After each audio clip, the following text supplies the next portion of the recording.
Uzzah and the Ark, a touch that cost a life. For many years, the Ark of the Covenant stood far from Jerusalem. Once surrounded by thunder and fire on Mount Sinai, it now rested quietly, almost forgotten.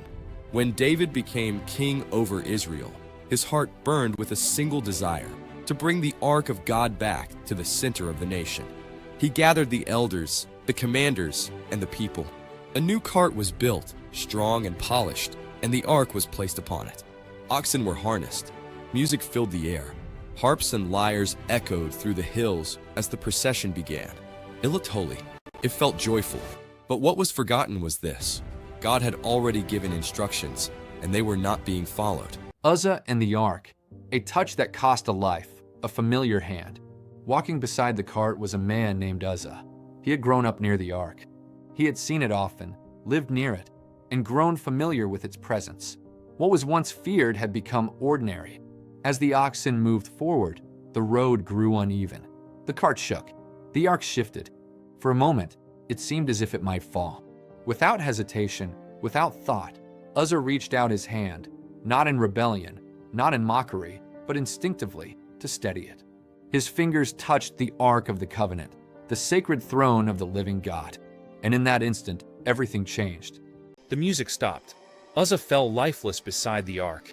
The anger of the Lord burned, not because the Ark needed protection, but because his holiness had been ignored. Silence spread across the road. Fear gripped every heart. David stood frozen. The celebration turned to dread. "How can the Ark of the Lord come to me?" he cried. What the people failed to understand was this: God had never asked for help carrying his presence. He had asked for obedience. Good intentions had crossed a sacred boundary, and holiness demanded a response. The joy vanished. Part 4. The lesson that remained. The ark was diverted to the house of Obed-Edom, and there it remained for 3 months. And instead of death, blessing followed. David learned what had been forgotten.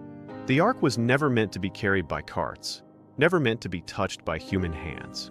It was to be borne on the shoulders of consecrated men, exactly as God commanded. When the ark was brought again, this time in obedience, joy returned without judgment. David danced before the Lord, not casually, but reverently. Uzzah's story remained as a warning through generations. God is near, but he is not common. He invites closeness, but never carelessness. For the presence of God is holy, and it must always be approached on his terms.